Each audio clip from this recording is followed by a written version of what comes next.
Investissons dans le domaine de la santé ou préparons nos cercueils ou achetons nos cercueils. Cette vidéo, c'est un appel à tous les investisseurs.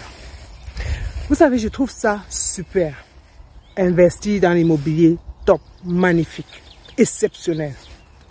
Investir dans le poisson, la mangue, le piment, incroyable, vraiment bien.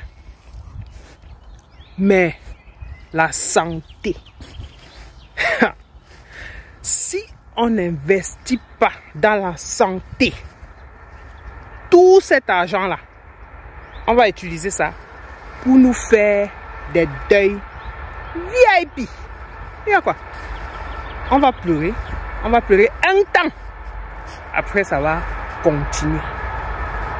Donc, si tu penses que ça ne te concerne pas, parce que tu pars seulement au pays pour les vacances, tu pars seulement pour tes business, après tu as une assurance maladie dans le pays des gens qu'ils ont arrangé, quand il y a un problème, tu es pas là-bas. Attention. Erreur. Parce qu'en matière de santé, il y a des situations qui n'attendent pas. Peu importe l'argent que tu as. Si un travail n'a pas été fait en amont. Je te donne un exemple. En 2017, une étude a été faite par le ministère de la Santé au Cameroun où on évaluait le nombre de poches de sang dont on a besoin sur toute l'étendue du territoire. Et on s'est rendu qu'on avait besoin, je pense, de 400 000. Mais on ne disposait que de 90 000. C'est-à-dire 20% en fait. 20%. Maintenant, les patients, statistiquement, qui ont le plus besoin de transfusion sanguine, 3 catégories. Les femmes enceintes, les accidentés, les enfants. Alors, tu penses que ça ne te concerne peut-être pas. Parce que tu es jeune, tu es en bonne santé, tout va bien et tout. Bonne santé même, c'est apparente. Tu vas dans le pays pour tes vacances. Comme tu dis, tu vas faire des vacances. Tu te déplaces. Accident.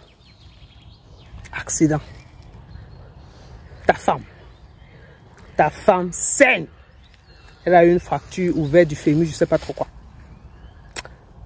On la prend en charge. D'abord, il faut voir où tu vas faire l'accident.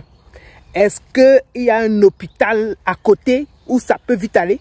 Parce qu'il faut oublier les avions médicalisés ou encore les transports en ambulance où ça va vite. Il faut voir l'état des routes. Donc ça veut dire qu'on compte déjà sur le temps. Maintenant, attendez. Alors, elle saigne. Disons que vous êtes même à l'hôpital, on la prend en charge et tout. On te fait comprendre, parce que tu as l'argent, ça va, les premiers soins là, on va la prendre en charge, d'accord.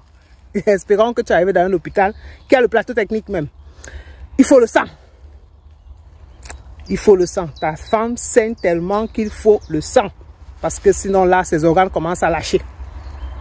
On te dit, monsieur, il nous faut 6 poches. Et de là, maintenant, tu te dis, mais allez-y, il y a l'argent, allez-y, faites tout ce qu'il faut. C'est où tu vas confirmer le code. Tu vas lire l'heure, comme on dit au Cameroun. On te dit, c'est toi qui dois aller chercher les donneurs. Oui. Parce qu'il peut arriver, et ça arrive, qu'il n'y a pas le sang là.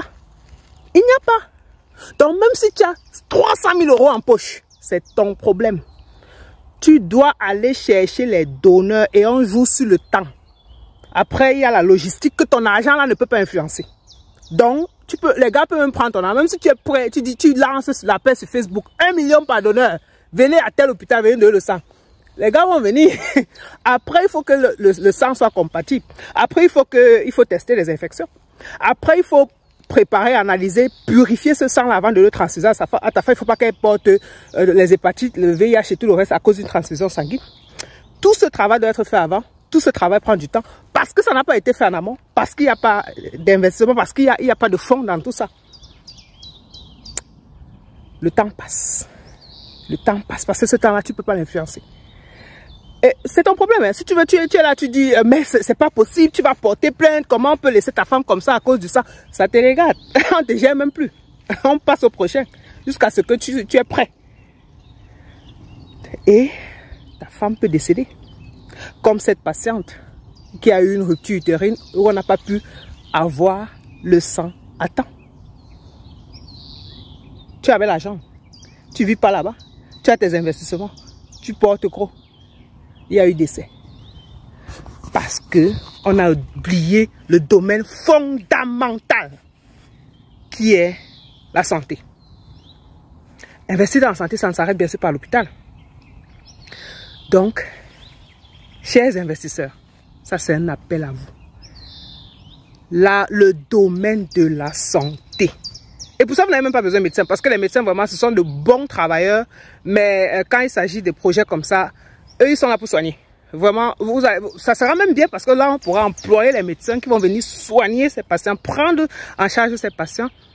Mais pour investir, pour créer un truc, investir dans le domaine de la santé, créer la chaîne, l'hôpital, la chaîne et tout le reste qui va avec, vous n'avez pas besoin de médecins. On aura même moins de médecins au chômage, moins de médecins qui seront obligés de partir parce qu'ils n'ont pas trouvé mieux au pays. Je ne le fais pas pour indexer quelqu'un. Je ne le fais pas pour critiquer. Je le fais pour moi. Je le fais pour toi. Je le fais pour nos proches. Sinon, tout ce qu'on cherche là, tous ces investissements, ces bénéfices-là, on va utiliser ça pour t'enterrer avec. Investissons dans le domaine de la santé ou préparons nos cercueils. C'était Dr Lydie.